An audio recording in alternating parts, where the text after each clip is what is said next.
In Vancouver, most people start with their vegetable garden at the wrong time.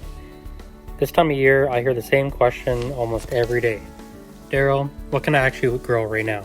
People are ready. They want to start a vegetable garden. They're excited. They've been thinking about it all winter. But when it comes to actually planting, there is hesitation. Not because they don't want to start, but because they're not sure what will work. So what happens is they wait, they hold off a few more weeks, thinking it's still too early, or they go the other way and plant things that need more heat too soon. And then a few weeks later, nothing really happens. Seeds don't come up the way they expected. Plants sit there, not growing, not settling, and it feels like something went wrong. But here is what I want you to understand. April here in Vancouver is not too early. It's actually one of the best windows to begin. The soil is starting to wake up. The temperature are still cool, which a lot of vegetables actually prefer. And if you choose the right plants, you get much smoother start.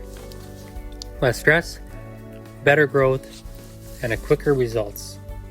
So instead of waiting for perfect weather or guessing what might work, you just need to match your planting with the seasons you're in right now. When you do that, everything becomes much more predictable. And that's what gives you confidence to keep going. Most people think they're bad at growing food, but it usually starts with one simple mistake. I've seen this happen so many times. People decide they want to grow their own food, they're motivated, they go out, buy a few plants, things like tomatoes, peppers, things they love to eat. They bring them home, get them in the ground, water them, and wait. And then nothing really happens. The plants don't grow, they don't move, they just sit there looking exactly the same week after week. And that's the moment where doubt comes in. Maybe I'm not good at this. Maybe vegetables are just hard to grow. But the truth is, it's not about skill, it's not about effort, and it's definitely not about you. It's timing. Those plants, tomatoes, peppers, they need warmth and warm nights, not just in the air, but in the soil. And here in Vancouver, even when it looks like spring, the ground is still holding on to the cold. The nights are still dropping, and those plants feel it. So instead of growing, they pause, they wait, they don't fail, they're just not ready yet. And if you don't know that, it feels like something went wrong. But once you understand it, everything shifts. Because now you're not just guessing anymore, you're working with the season. And that's what makes growing food feel easier. Not more complicated, just more aligned with what's actually happening outside. If you start the right plants right now, you'll see results in just a few weeks. At this time of the year, the best thing you can do is keep it simple. You don't need a long list. You don't need complicated crops. You just need to start with what naturally works right now.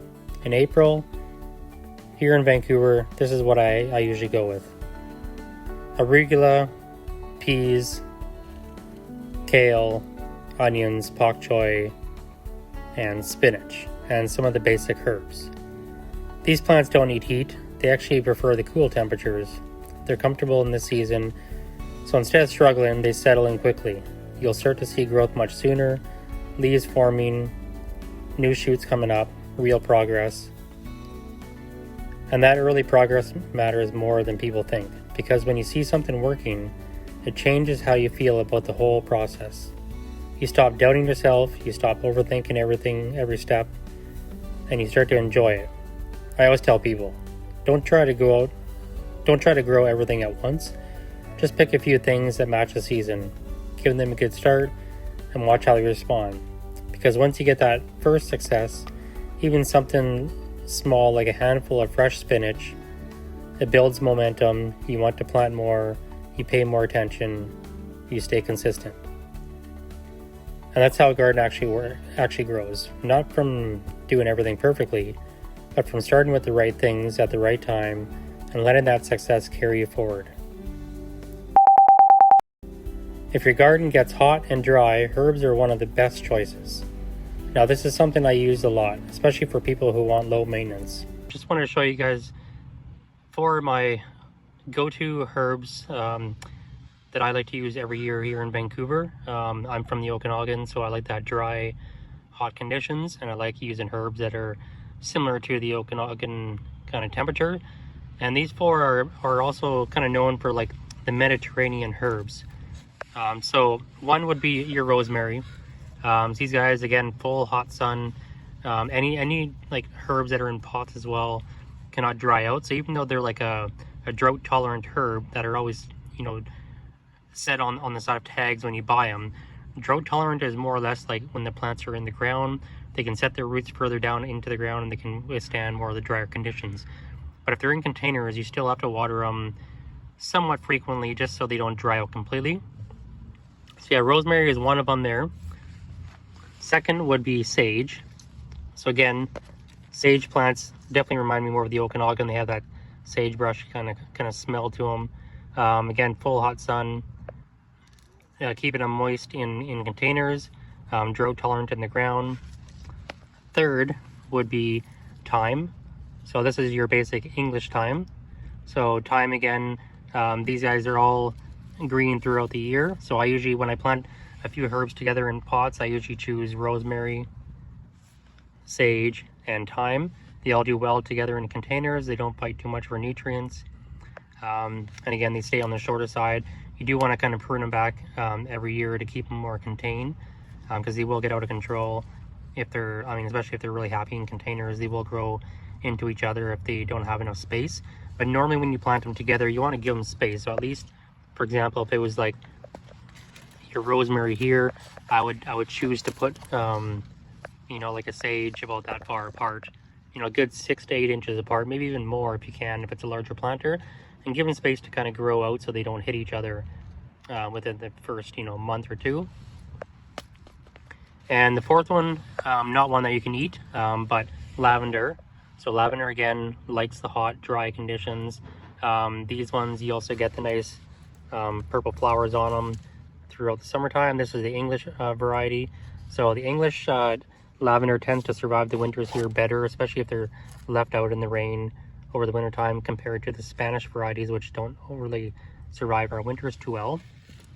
So those are the three herbs that I use. And again, lavender would be the fourth one that I would use for hot, dry conditions. And another one I like to use here is bay leaf. They're not all that hardy for our winter time, but they, this past winter it was mild in Vancouver, so these ones, even in 4-inch pots, they survive no problem. They got nice buds growing on the top there. Again, evergreen throughout the year. Keep them moist for the growing conditions. But again, they would all four of these herbs would do together in a fairly large container. The only ones that I would keep a bit more out of the snow, especially, would be your rosemary and your bay leaf, which both don't like to be in too much snow. As for the sage and the thyme, I find, and lavender, they tend to actually withstand the snowy conditions a little bit more. But yeah, so I'll show you those 5 herbs there that I would definitely choose here in Vancouver in hot, dry conditions. If you're working with a sunny spot, a dry area, or even containers, herbs are one of the best places to start. Things like rosemary, thyme, bay leaf, sage, they don't need much, and once they're established, they just keep going. The easiest gardens are built around conditions you already have. So instead of trying to grow everything at once, or copying what someone else is doing, just take a step back and look at your own space. Because every garden here is a little different. Some stay cooler, some dry out faster, and some get full sun all day. Others barely see direct light. And once you notice that, things become much easier. You stop forcing the garden, and you start working with it. If your space stays cool, holds moisture, go with greens like lettuce, kale, spinach, pak choi, things that actually enjoy those conditions. If your garden gets more sun, dries out a bit quicker, then herbs start to make more sense. Thyme, parsley, chives, rosemary, sage, plants that like a bit more warmth and light. And if you got a mix of both, which a lot of gardens do, well, then you don't have to choose just one. You can layer it. Use the cooler spots for greens and the sunnier spots for herbs, tomatoes, and peppers. Let each part of the garden do what it's naturally good at. And that's what makes things easier. Not adding more effort, but making better choices from the beginning.